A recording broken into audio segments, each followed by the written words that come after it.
Buenas tardes. A nombre del Comité de Acción Política de Lyndon LaRouche, quiero darle la bienvenida a esta videoconferencia internacional. Como creo muchos de ustedes se acordarán, fue aproximadamente 6 meses en una videoconferencia parecida el 25 de julio.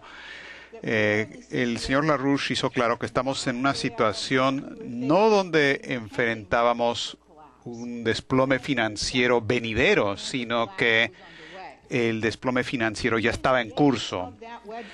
Cuestión de días después de esa videoconferencia, los acontecimientos le dieron la razón al señor LaRouche, cosas que ocurrieron el 28 de julio. La compañía Countrywide, que es la primera compañía hipotecaria del país, anunció un desplome de 33% en sus ganancias y han habido puras malas noticias después de eso. 2 días después de eso, American Home Mortgage, otro prestamista hipotecario también especializado en hipotecas de alto riesgo, también se desplomó, y unos días más tarde todos los diarios de los Estados Unidos tenían esta noticia en primera plana. El señor LaRouche tuvo la razón en 100% en su pronóstico respecto al desplome. Tuvo razón al 100% cuando dijo que el desplome ya había ocurrido. Y aquí estamos, 6 meses más tarde, con la destrucción como resultado de ese desplome que nos está afectando todos los días. Como resultado de una movilización nacional e internacional, la disponibilidad, el estar dispuestos a por lo menos admitir que está ocurriendo ese desplome, eso ha empezado a permear los círculos políticos.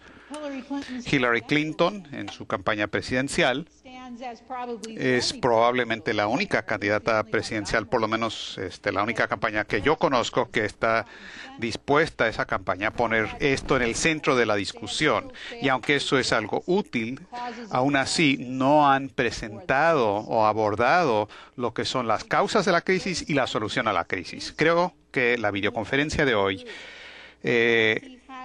en esta ocasión, el señor LaRouche, como lo ha hecho en repetidas ocasiones en estas videoconferencias internacionales, suministrará un sendero, un camino por el que la gente puede obtener una comprensión más profunda de lo que enfrentamos como nación, como mundo, como civilización entera.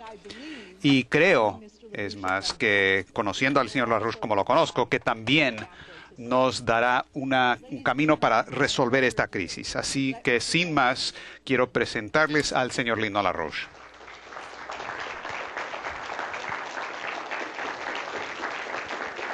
Thank you. Muchas gracias.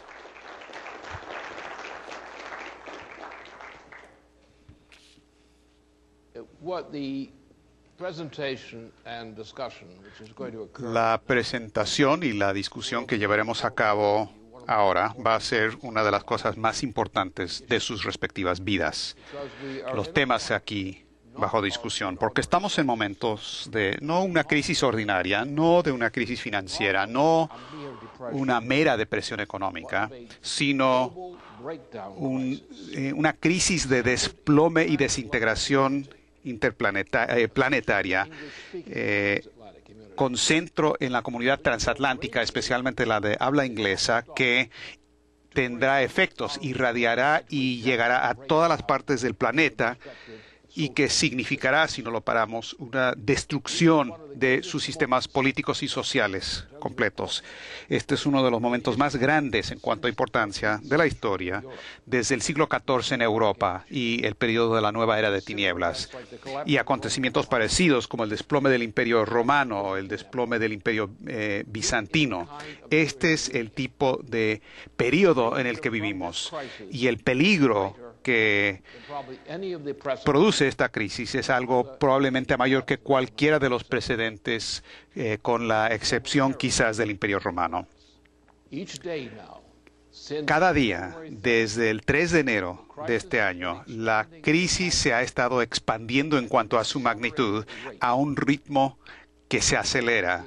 Lo que uno considera que es la extensión de la crisis hoy en día, y si no se toman las medidas que yo propongo, eso va a empeorar por órdenes de magnitud la semana que viene y la semana que sigue y las que sigue, hasta que todo el sistema cae en una desintegración total, probablemente en el curso de este año. Y estoy hablando de un desplome planetario, no nada más de la comunidad de habla inglesa transatlántica, pero obviamente se centra en esta comunidad transatlántica de habla inglesa. Está la fuente de la infección y de ahí se extiende a otros lados. Y tenemos que abordar ese problema. También tenemos que abordar otro problema, que es aparte del problema económico, que es un problema de idiotez que permea los niveles más altos del Senado y otros lugares entre todos los llamados economistas principales de los Estados Unidos. Hay unas cuantas excepciones, pero sobre este punto de esta crisis, con pocas excepciones, de unos cuantos que conozco por ahí, no hay expresión pública de cualquier comprensión de lo que significa esta crisis o cualquier comprensión de lo que son los remedios de esta crisis. Ahora, sobre ese punto específicamente, les quiero decir lo siguiente. La crisis primaria que nos enfrenta inmediatamente tiene dos aspectos. Por un lado, es una crisis monetaria y financiera internacional, en la que el desplome de todo el sistema monetario internacional podría completarse posiblemente en el transcurso de este año y posiblemente temprano este año, porque así funcionan los acontecimientos. No podemos predecir la fecha en que va a ocurrir ese desplome, pero el desplome ya está en curso. Y ninguno de los gobiernos en existencia hoy en día tienen una comprensión eficiente de lo que se requiere para adoptar medidas que realmente abordarían esta crisis. La crisis sí se puede resolver, administrar, no se puede resolver de forma fácil, dando marcha atrás en el tiempo para regresar a los buenos tiempos anteriores, pero sí se puede controlar esta situación. Y el problema que quiero abordar hoy específicamente son las medidas para controlar esto, que el gobierno de los Estados Unidos y otros gobiernos tienen que adoptar ahora si es que quieren salvar a la civilización. Este es el momento decisivo y muy a menudo en la historia humana es posible hasta cierto punto prevenir que una civilización se desintegre y que resulte el caos. Y estamos en tal situación hoy en día. Pero si no tomamos esas medidas, esta civilización sí se desplomará y entrará al caos en este año. Si comprendemos estas medidas y estamos dispuestos a adoptarlas, podemos manejar la crisis, administrarla en base a la cooperación entre las naciones que entienden el problema. Siempre es posible. Pero si no lo hacemos, estamos al borde de una de las peores eras de tinieblas de toda la historia humana a nivel planetario. Así pues, lo que haré en el transcurso de mis comentarios hoy, voy a hablar de dos aspectos, porque puedo anticipar en base a lo que diferentes grupos dirigentes en el país y en otros lados, que habrán ciertas preguntas que me enviarán a través de Debbie, que se identificarán o de manera de categorías en cuanto a su profesión, y en algunos casos son preguntas demasiado sensibles y me van a llegar no con el nombre adjunto, sino en cuanto a la categoría de la persona involucrada. Y entonces lo que estoy abordando de manera más inmediata son ciertos círculos dirigentes y otros dentro de los Estados Unidos y a nivel internacional que necesitan saber lo que yo sé y ellos todavía no conocen. Y quiero aclarar eso. Así es que estos son momentos grandes, no momentos pequeños. También tenemos un gran problema de bancarrota de ideas y de mentalidad de sectores dominantes de nuestra cultura. La parte de más influencia del sector de 20% de los ingresos superiores están locos y están corruptos, son corruptos, especialmente los que tienen la edad de entre 50 y 65 años de edad. En estos momentos, esa generación es la generación más desorientada y más corrupta, especialmente ciertas personas de influencia que creen. Bueno, no entremos en esos detalles por ahora, pero bien. Así que el problema es que algunas de las personas, incluidas las personas de las principales publicaciones de los medios de difusión, o están mintiendo directamente o no saben cómo decir la verdad porque no saben dónde encontrarla. Y la gente son las voces más influyentes que uno escucha hasta la fecha del Senado de los Estados Unidos, de líderes de la Cámara de Representantes, no todos los líderes, pero los que más hablan y más que se les informa, se informa sobre lo que dicen. Pero todas estas personas, a mi parecer, son idiotas o peor, porque sus opiniones son menos que no tienen valor. Son peores que no tener ningún valor.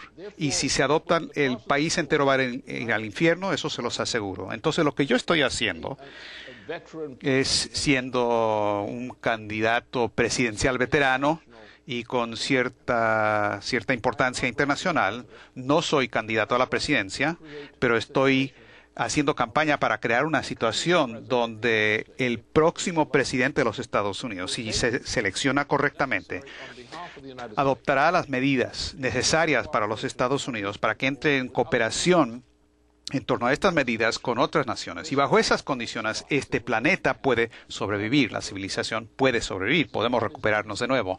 No es tan fácil como lo que enfrentó Franklin Delano Roosevelt con la Gran Depresión económica. Este es un problema más difícil, más profundo, la corrupción es más profunda. Así que los precedentes de ese periodo, aunque no son muy valiosos esos precedentes, no son una receta en cuanto a algo que habría que imitar. El peligro mayor que enfrentamos es que el actual presidente de los Estados Unidos y el número de idiotas, tanto republicanos como demócratas, en el Congreso y en el Senado, que piensan la manera que piensan, ese es nuestro principal problema, porque lo que se requiere en este momento, mirando la historia nuestra, estamos en un momento donde se necesita un presidente al estilo de Franklin Delano Roosevelt. Y lo que tenemos en la presidencia no se asemeja para nada a eso. Es más, hay cierta duda respecto a su especie. Entonces se requiere un esfuerzo especial.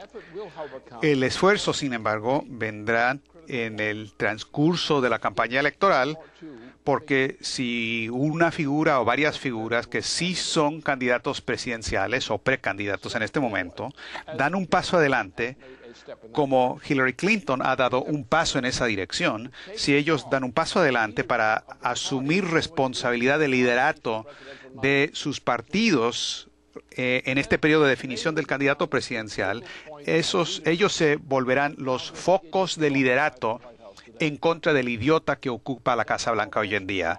Esa es la mejor opción que tenemos. Y gente en el extranjero observarán eso y dirán, sí, tiene ideas interesantes, sería bueno que los Estados Unidos hiciera algo así, pero ¿lo va a hacer los Estados Unidos tomando en cuenta el idiota que está en la Casa Blanca hoy en día?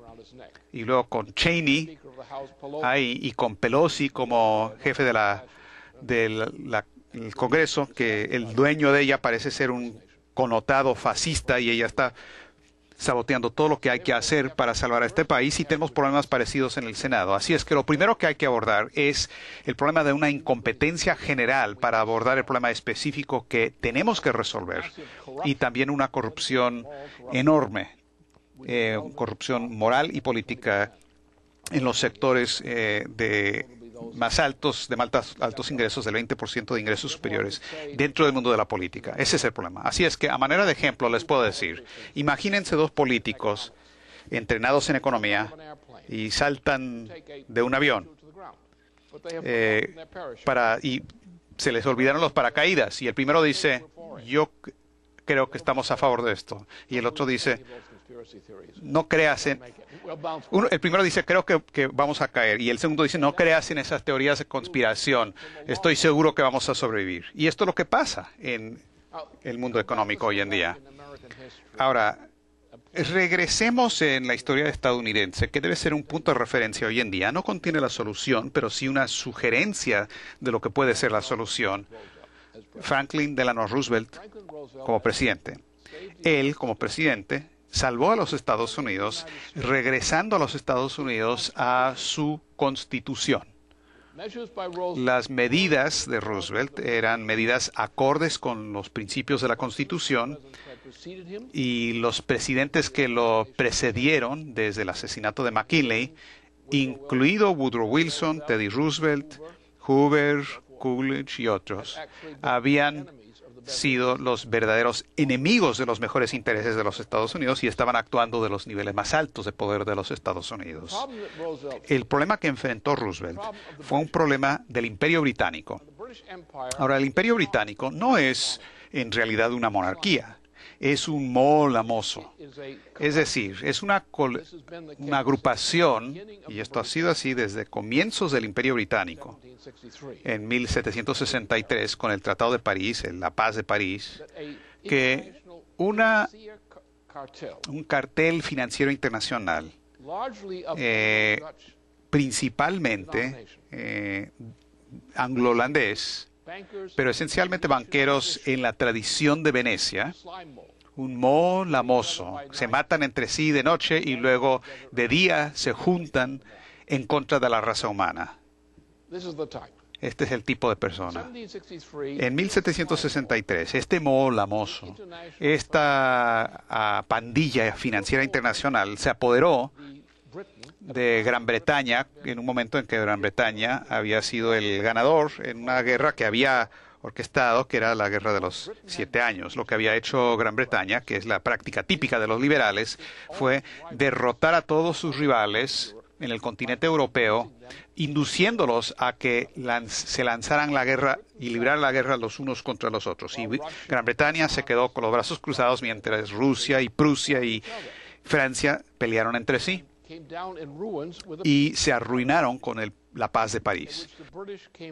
En ese momento los británicos entraron a juntar todo lo que quedaba y fue la Compañía de las Indias Orientales Británica que hizo eso. La monarquía británica no es el controlador de ese imperio, sino que el controlador, este molamoso, es el establishment financiero anglo-holandés. Ellos son los que dirigen el imperio.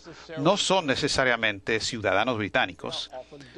Muy a menudo son holandeses, franceses, venecianos, son banqueros de Nueva York. George Shultz, por ejemplo, el tipo que hundió el sistema financiero y monetario de Roosevelt.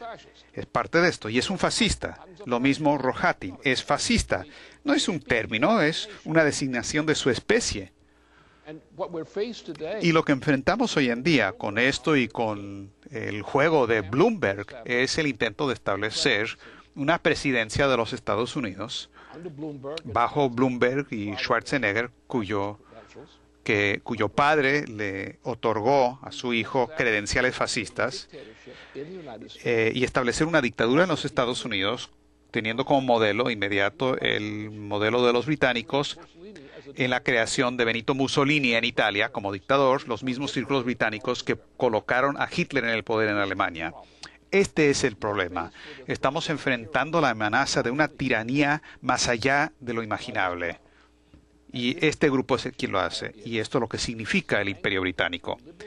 Es el sistema liberal anglo-holandés, que es un sistema de finanzas internacional que respecto los unos contra los otros son depredadores. Se comen los unos a los otros y comen sus hijos, pero luego se juntan, se amontonan en contra del resto de nosotros y nos toman como tontos, nos manipulan. Por ejemplo, ¿quién lanzó la guerra en Irak? La última guerra que sigue librándose.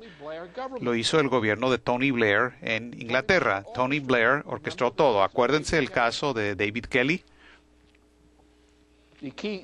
La figura clave dentro de los Estados Unidos fue Dick Cheney, no él realmente, sino su esposa.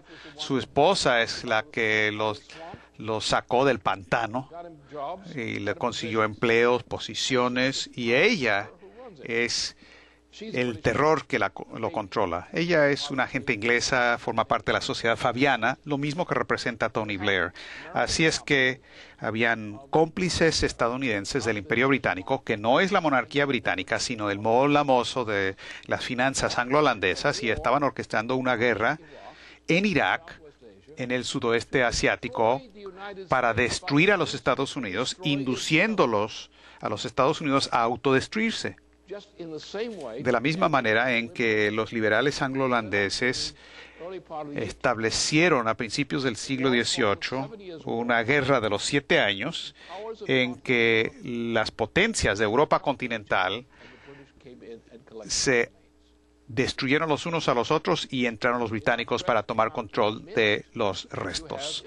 Entre nosotros, si ustedes piensan quiénes son los asesorados por Félix Rohatyn, esa gente hay que despedirlos, sacarlos de su cargo, especialmente si esa persona es la presidenta de la Cámara de Representantes, porque representan un peligro a los Estados Unidos tan grande como un traidor en cargo alto en condiciones de guerra. Ella, bajo la influencia, una pobre tonta controlada por Félix Rohatyn, ella ha hecho un daño terrible para destruir a la Cámara de Representantes en su periodo como jefa, desde que ella asumió ese cargo. Estos son los tipos de problemas que enfrentamos.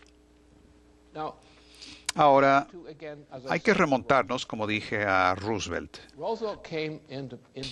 Roosevelt accedió a la presidencia en un momento cuando no habíamos tenido, con la excepción de Taft en cierto sentido y Harding, que también era cuestionable, no habíamos tenido un presidente honesto desde que los británicos mataron a McKinley para poder poner a Teddy Roosevelt en la presidencia. Teddy Roosevelt, Woodrow Wilson, Coolidge, Hoover, y así por el estilo, eran problemas.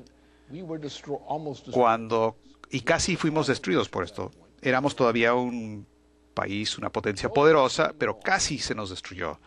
Llegó Franklin Delano Roosevelt y él fue el descendiente de un banquero neoyorquino de nombre Isaac Roosevelt, que había sido colaborador de Alexander Hamilton en su periodo. Y Roosevelt no estuvo tambaleándose y no hizo innovaciones de alguna manera extraña, no violó la Constitución, sino que la utilizó y la siguió de manera muy precisa para organizar un esfuerzo de salvar a los Estados Unidos de sí mismo y de lo que otros presidentes anteriores le habían hecho al país. Él salvó a los Estados Unidos. Hizo más que eso. Cuando él llegó a la presidencia, la clase dirigente británica, incluida la monarquía británica como tal, no solamente habían colocado a Mussolini en el poder en Italia, sino que habían colocado a Hitler en el poder en Alemania. ¿Quién creó a Hitler? No fueron los alemanes, fueron los británicos. Ellos fueron quienes lo organizaron, insistieron en eso. Cuando Roosevelt accedió a la presidencia, esto produjo algún tipo de cambio. Roosevelt adoptó medidas de emergencia basadas en la Constitución de los Estados Unidos y hoy debemos seguir exactamente esos precedentes de Roosevelt, los precedentes constitucionales. Sus conceptos son constitucionales. Lo que existe hoy en día como una llamada interpretación constitucional de eso no es constitucional.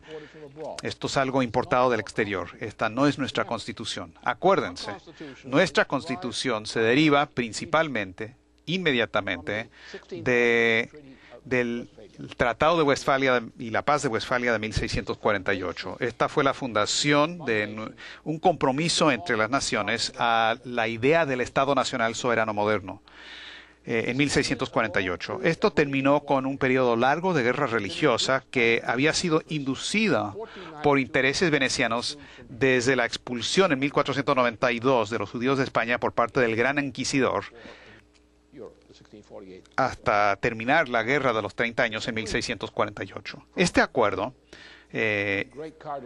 promovido por el gran cardenal Mazarin de Francia, que en realidad era italiano, Mazarino, colocado ahí por el Papa, este acuerdo respecto al Tratado de Westfalia, donde se logra el beneficio del otro, el bien del otro, donde cada nación y cada pueblo se debe dedicar principalmente al beneficio de otras naciones, y al hacer eso se crea un lazo entre las naciones y cooperación entre las naciones, donde este tipo de problemas se pueden remediar. No se puede eliminar el Estado Nacional, no se necesita una Torre de Babel, porque la capacidad de un pueblo para autogobernarse depende de su cultura, y sin esa cultura, un pueblo no se puede gobernar a sí mismo, y por lo tanto no se puede imponer leyes sobre las naciones simplemente imponiéndoles cierta ley. Más bien hay que trabajar a través y con la cultura de ese pueblo, de su gente, y que ellos asientan voluntariamente al tipo de cooperación que se requiere para cumplir con las intenciones especificadas por la Paz de Westfalia de 1648. Esto es algo empotrado en nuestra Constitución, en donde se hace mención, se cita a Leibniz y en la Declaración de Independencia, la búsqueda de la felicidad, que fue el ataque de Leibniz a la teoría liberal. El liberalismo no es la filosofía constitucional de los Estados Unidos. El liberalismo es algo rechazado en la filosofía constitucional estadounidense. Este principio, la búsqueda de la felicidad, que Benjamin Franklin y otros tomaron de un libro de Leibniz, es algo que se expresó como el gran preámbulo de nuestra Constitución, la llamada Carta de Derechos. Y este principio de nuestro preámbulo es nuestra ley fundamental. Y esa es la ley, es la interpretación que ha de imponerse a todos los otros aspectos de nuestra Constitución. El preámbulo de la Constitución es nuestra ley fundamental, que expresa y hace eco de la Declaración de Independencia, pero es nuestra ley constitucional como República Federal. Todos los otros aspectos de la Constitución es algo sujeto a la interpretación en base a las especificaciones de ese preámbulo. Esa es nuestra ley. Esa fue la ley comprendida por Franklin Delano Roosevelt. También hay otro aspecto de nuestra Constitución que es diferente a cualquier cosa que se encuentra en Europa, Europa occidental y central. Nosotros no creemos en sistemas monetarios. Desde el punto de vista constitucional, el sistema constitucional de Estados Unidos no es un sistema monetario. Los sistemas europeos son sistemas monetarios que se fundamentan en gobiernos parlamentarios. No hay un principio moral que controla. Hay principios morales que se adoptan en las constituciones de Europa, pero lo esencial no está allí. En la Constitución de los Estados Unidos, la creación del dinero y la regulación del dinero es una función del gobierno federal. La emisión de dinero se hace con el consentimiento de la Cámara de Representantes y lo establece el Departamento del Tesoro bajo dirección del presidente. Es ilegal crear dinero o una forma de dinero en los Estados Unidos, excepto que lo haga el gobierno federal y según este principio constitucional. Nosotros no somos un sistema monetario, no desde el punto de vista constitucional. Somos una república federal y tenemos un sistema crediticio que se fundamenta en el principio constitucional que refleja nuestro sistema de emisión de crédito. Nosotros también tenemos, bajo los mismos, la misma ley, el gobierno federal, tenemos el poder de la bancarrota. Y este poder es muy importante en este momento, porque si no lo aplicamos, no vamos a poder salvar a los Estados Unidos. No podemos salvar al resto del mundo tampoco. Eso significa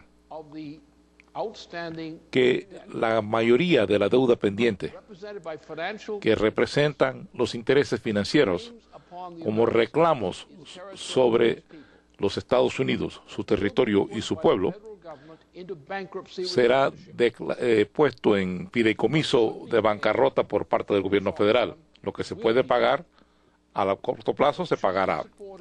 Lo que tiene que sostenerse a corto plazo será sostenido. Pero aquellas cosas que no podemos pagar, no las vamos a pagar. Vamos a proceder con la ley de bancarrota, bajo nuestra ley federal, a someter a todo el sistema de dinero y otras cosas en un proceso de fideicomiso. Si nosotros lo hacemos, otros países también lo harán. Y lo que yo propongo, como ustedes saben, es que tienen que haber 4 poderes, hay 4 potencias en este planeta. Tienen que juntarse para compartir una política, una iniciativa que salvará a este planeta de un derrumbe generalizado. Estas cuatro potencias son Estados Unidos, pese al idiota que tenemos en la Casa Blanca en estos momentos, Rusia, China e India. Porque si estas cuatro naciones se ponen de acuerdo en cuanto a la política aplicable, no solo se les unirán las otras naciones que son más pequeñas, se van a unir por el bien común, pero también resolveremos el problema. Podemos organizar una recuperación del sistema económico mundial a través de reorganizar su sistema financiero. Regresaremos a un principio que estas naciones se pondrán de acuerdo. Este mismo principio que se aplica a la Constitución de los Estados Unidos en cuanto a dinero, se aplica también en este caso. Crearemos un sistema de tipos de cambio fijo, lo que sería un eco de la intención de Roosevelt antes de morir, lo que voy a explicar de la importancia de esto antes de que él muriera. Por tanto, tendremos un sistema bajo el cual los préstamos que están pendientes no pueden fluctuar, sino que se quedarán en límites que pueden ser pagados, porque en general cuando la economía mundial se encuentra en un estado como el de ahora, si los intereses de un préstamo exceden el 2%, vamos a tener un derrumbe, porque hoy no nos podemos dar el lujo de tener intereses más altos que eso a largo plazo. Por tanto, hay que tener un sistema de cambio fijo. Eso no quiere decir un sistema de patrón de oro, pero probablemente haremos lo mismo con el oro que hizo Roosevelt con el oro. No se usa como un bien monetario, sino como un medio para resolver cuentas y usar ese poder para mantener una estabilidad antiinflacionaria a largo plazo entre las naciones. Si no hacemos eso, si no estamos dispuestos a hacer exactamente eso, no hay ninguna posibilidad que la civilización mundial, en tanto la conocemos, en la forma como está organizado ahora, podrá continuar, tanto como este año. Porque el ritmo de aceleración de la decadencia, del derrumbe, que ahora está enquistada dentro del sistema, acelerará a tal grado que no podemos decir exactamente en qué momento se desintegrará el sistema, pero va a ser pronto. Así que la pregunta es si podemos encontrar dentro de los Estados Unidos específicamente, si podemos encontrar en los Estados Unidos un grupo de personajes, personajes prestantes, que se junten para hacer lo que yo recomiendo en este sentido. Lo que estamos haciendo ahora mismo es que estamos movilizando la base. El problema ha sido que desde la corrupción que tenemos desde arriba hasta abajo, en el Senado, en la Cámara de Representantes, la corrupción de la cual es emblemática que representa Nancy Pelosi, que es una títere de ese fascista Félix Rohatyn. Las cámaras no funcionan en el Congreso. Hay gente que quisiera que funcionaran, son buena gente, pero no funcionan, porque el sistema de vamos a seguir la corriente para no buscarnos problemas no permite que esto funcione. Con una dirigencia correcta en la Cámara, una dirigencia correcta en el Senado, funcionaría. Eso primero tendríamos que cambiar a la presidenta de la Cámara, porque de otra forma no manifiesta usted que le importa a los Estados Unidos. Porque si uno le importa a los Estados Unidos, uno diría, esa mujer tiene que irse, que debe jubilarse, porque sus poderes mentales están ya caducos. Por tanto, de esta forma, tuvimos que apelar a un sector de la población con ingresos más bajos. Fuimos a los estados, a los municipios, a trabajar a nivel estatal. Estamos llevando a cabo una campaña para una medida que yo propuse, que si no se aplica de la forma que yo lo recomiendo, significaría la condena de la nación. Esta es la ley de protección de los dueños de viviendas y banqueros y de bancos. Si no se aplica esta medida de la misma forma que yo lo recomiendo, entonces este sistema no sobrevivirá. estamos acabados. Lo que tenemos ahora es un creciente apoyo de la población a nivel estatal a favor de ese proyecto de ley, de que la gente en el Senado y del Congreso están cada vez más al tanto de la presión que viene de los estados que están movilizándose en apoyo de este proyecto de ley para aplicarlo precisamente de la forma que yo recomiendo. ¿Por qué? Déjeme explicarle este proyecto de ley. La bancarrota de los dueños de viviendas, los dueños nominales de viviendas, no puede permitirse. No podemos resolver el problema con ciertos paquetes de rescate. No va a funcionar. Tenemos que tener una congelación a nivel nacional de los embargos de viviendas. Eso algunos personajes políticos lo han entendido, tales como Bill Clinton y la esposa y su esposa. Y eso está bien hasta el momento, pero no basta. Como yo creo que ellos saben, también tenemos que proteger a los banqueros de forma simultánea y con la misma ley. ¿Por qué?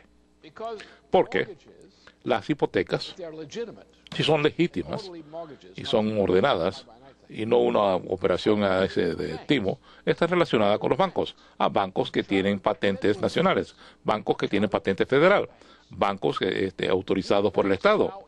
Estos bancos ahora están en peligro de caerse, de derrumbarse, de ser liquidados.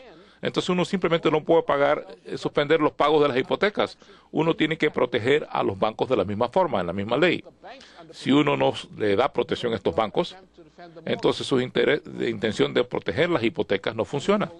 Y si uno permite que todo esto continúe, donde los bancos están desapareciendo ahora por operaciones verdaderamente descaradas que debían acacharse a un lado, que están saqueando, tenemos que defender a estos bancos autorizados.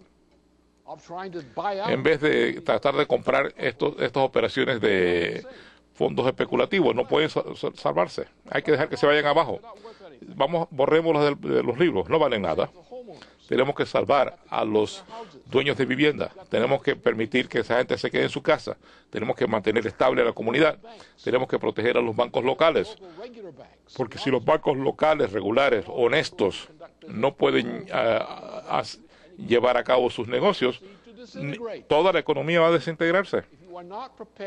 Si uno no está listo para defender a los dueños de viviendas y a los bancos legítimos, en la misma ley federal de bancarrota, empleando la ley de bancarrota para hacerlo, entonces no vale la pena. Simplemente debe callarse la boca. Deje de estar balbuceando. Esta es la única forma que uno puede salvar el sistema. Eso no es lo único que se requiere. Si estabilizamos a Estados Unidos políticamente con la ley de protección a los bancos y propietarios de viviendas, entonces uno da el paso para el otro paso que se requiere, que es cambiar la política nacional, y probablemente yo lo haría a través de los principales candidatos presidenciales. Lo que uno requiere es una voz que organice moralmente para poner algo en marcha. Si estos candidatos, los principales candidatos, proponen la ley de protección a los propietarios de vivienda y a los bancos, como yo lo propongo, podemos salvar a esta nación. Pero ese es solo el primer paso para salvar a esta nación. El próximo paso es pasar al nivel internacional. Y eso significa que el presidente de Estados Unidos tiene que apelar a Rusia, a China y a India y a otros países y proponerles un acuerdo de tratado que establezca un tipo de cambio fijo. Y esto pues incorporaría casi todo el mundo si lo hacemos. Por ejemplo, en Europa, como mi esposa le ha explicado a la gente, ella es alemana y ella conoce de Alemania. Muchos alemanes no saben, pero ella también tiene contacto con expertos alemanes y con expertos franceses, y están llevando a cabo un diálogo intenso sobre el asunto del prestamista de último recurso. En Europa continental está totalmente condenada hoy en las condiciones que existen. Y el motivo de eso es que no hay un prestamista de emergencia, de acuerdo con el Tratado de Maastricht. Uno tiene que darle marcha atrás y anular el Tratado de Maastricht para poder salvar a Europa. Y lo único que requiere es que un par de países clave que se liberen del sistema Maastricht para que eso se venga abajo. En ese caso, entonces, Alemania, Italia, Francia y demás se verían obligados a regresar al principio del prestamista de última instancia, que en este caso sería su propio gobierno nacional. Una vez se pongan de acuerdo regresar a este principio, entonces podemos hablar con Rusia, con China y con India en términos de acuerdos comerciales a largo plazo. Estamos hablando de acuerdos comerciales de 25 o 50 años para infraestructura, para todo este tipo de cosas, y podemos tener un programa para expandir la economía que nos daría una perspectiva para la recuperación a largo plazo. Una vez decidamos, bajo acuerdos de tratado de ese tipo, que vamos a sobrevivir a lo largo de los próximos 50 años, entonces sobreviviremos, porque tomaremos las decisiones y que nos permitirán hacer los acuerdos que nos permitirán sobrevivir. Y esa es nuestra función. Hay varias cosas con las cuales tenemos que atender para limpiar la basura que nos queda del pasado. Regresemos a Franklin Delano Roosevelt. Hay dos perspectivas de lo que representaban los acuerdos de Bretton Woods. Un acuerdo que es poco conocido hoy día fue la intención de Franklin Delano Roosevelt. Esa intención fue claramente enunciada por Franklin Roosevelt cuando era presidente durante la guerra. El presidente Roosevelt, su intención para el sistema de Bretton Woods era acabar con el imperio británico. Roosevelt estaba comprometido, como yo estaba en aquella época, él estaba comprometido a liberar a todos los territorios de la ocupación colonial y de la opresión, y también de eliminar lo que conocemos como el semicolonialismo. Esa era su intención. Los británicos y Winston Churchill les dio un berrinche por eso. Y tan pronto llegamos a De Gaulle en Francia, con la invasión de Europa continental, tan pronto estos intereses bancarios en Londres y en Estados Unidos, como los bancos de los Harriman, que instalaron a Hitler en el poder en Alemania, y también instalaron a Mussolini en el poder en Italia. Estos bancos que crearon fascismo en el continente europeo, con la participación de ciertos banqueros de Estados Unidos, banqueros de Wall Street, de la mismo tipo que estamos combatiendo hoy día, como Schultz, Harriman y demás. Estos tipos empezaron dieron un giro a la derecha, y la política británica era impedir que la guerra se ganara demasiado rápido. Entonces sabotearon la guerra. Por ejemplo, teníamos al general Montgomery, tal vez el peor comandante de la Segunda Guerra Mundial, quien se manejó una operación con el primer ejército que saboteó todo y prolongó la guerra unos 6 o 7 meses más con esa operación que llevó a cabo Montgomery. Se hicieron